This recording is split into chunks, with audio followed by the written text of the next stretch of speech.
Olá, hoje é segunda-feira, 29 de março de 2021. Eu sou Felipe Feminin e este é o boletim de notícias da DW Brasil. Confira nesta edição. Brasil registra o domingo mais letal da pandemia. Senadores cobram saída de Ernesto Araújo após ataque a Cátia Abreu.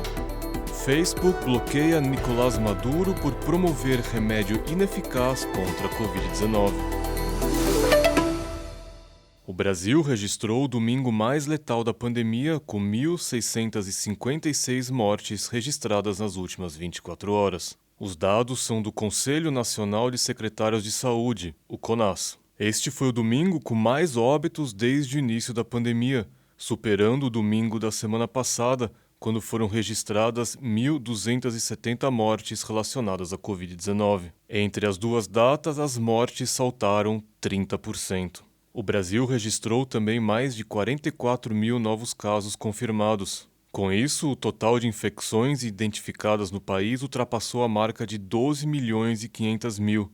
Já o total de óbitos superou a marca de 312 mil. Março é disparado o mês mais letal da epidemia no Brasil, com pouco mais de 56 mil mortes. O recorde anterior era de julho, com quase 33 mil mortes. Mais da metade dos estados brasileiros bateram em março seus recordes de mortes por Covid. Em 14 unidades federativas do Brasil, morreram mais pessoas neste mês do que em qualquer outro desde o início da pandemia.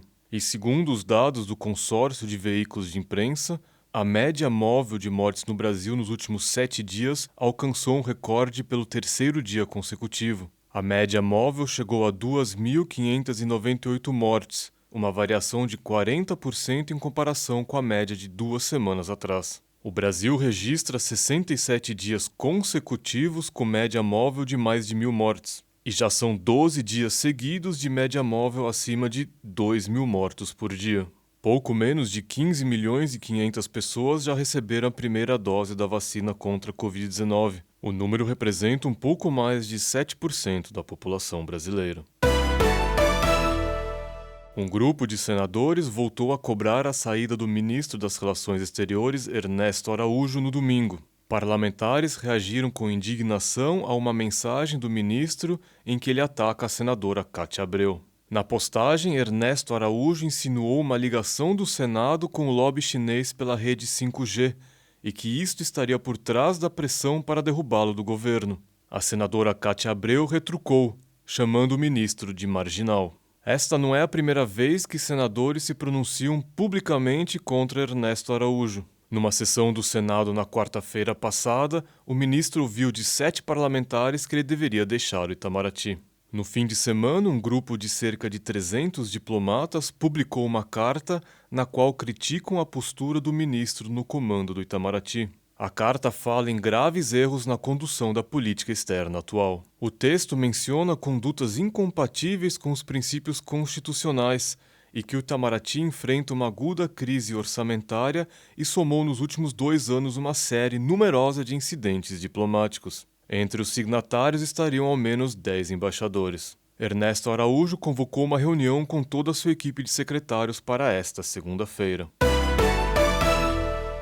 O secretário-geral das Nações Unidas, Antônio Guterres, criticou o armazenamento excessivo de vacinas contra a Covid-19 pelos países desenvolvidos. Guterres voltou a apelar para uma partilha dos imunizantes com o resto do mundo. Guterres classificou como preocupante e injusto o sistema de distribuição de vacinas no mundo. Segundo ele, é do interesse de todos garantir o mais rápido possível que o mundo inteiro seja vacinado e que esta é a única forma de vencer a pandemia.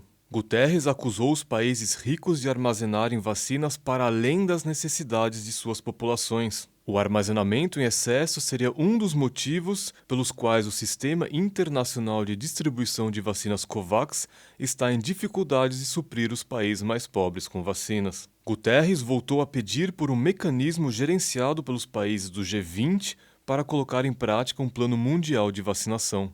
A pandemia de Covid-19 provocou ao menos 2.700.000 mortes e mais de 127 milhões de casos de infecção no mundo. O navio cargueiro, encalhado há 6 dias no Canal de Suez, voltou a flutuar parcialmente. Após dias de trabalhos, rebocadores conseguiram movimentar o porta-containers na madrugada desta segunda-feira. A autoridade do Canal de Suez comunicou que o navio foi endireitado no canal e que as operações dos rebocadores serão retomadas quando a maré voltar a subir. O porta-containers Ever Given, de 400 metros de comprimento, ficou preso na diagonal numa seção do canal na terça-feira passada. O incidente bloqueou a comercialmente importante hidrovia, a rota marítima mais curta entre a Europa e a Ásia. O tráfego do canal será retomado assim que o cargueiro Ever Given for direcionado para o Grande Lago Amargo, uma área mais ampla do canal. Ao menos 369 navios cargueiros aguardam para transitar pelo canal egípcio. Inaugurado em 1869, o Canal de Suez conecta os mares Mediterrâneo e Vermelho. Cerca de 12% do comércio mundial passou pelo canal em 2020, um recorde de quase 19 mil navios que levaram mais de 1 bilhão de toneladas de carga. O Facebook suspendeu a conta do presidente da Venezuela, Nicolás Maduro, por violar as políticas contra a divulgação de informações falsas sobre a Covid-19. A medida não apaga a página de Maduro, mas congela seu perfil por 30 dias. O presidente da Venezuela publicou um vídeo no qual promovia o uso do Carvativir, um antiviral extraído do tomilho. Maduro ordenou que este medicamento fosse dado aos doentes com Covid-19 como tratamento complementar. Não há provas de que o Carvativir seja eficaz e seguro contra o coronavírus. O Ministério de Comunicação e Informação da Venezuela condenou a ação e acusou o Facebook de silenciar e censurar o presidente Maduro. O ministério afirmou não ser a primeira vez que o Facebook silencia o presidente venezuelano e classificou a suspensão da conta de Maduro como tirania do algoritmo. Mais informações você confere à tarde, na segunda edição do Boletim de Notícias da DW Brasil.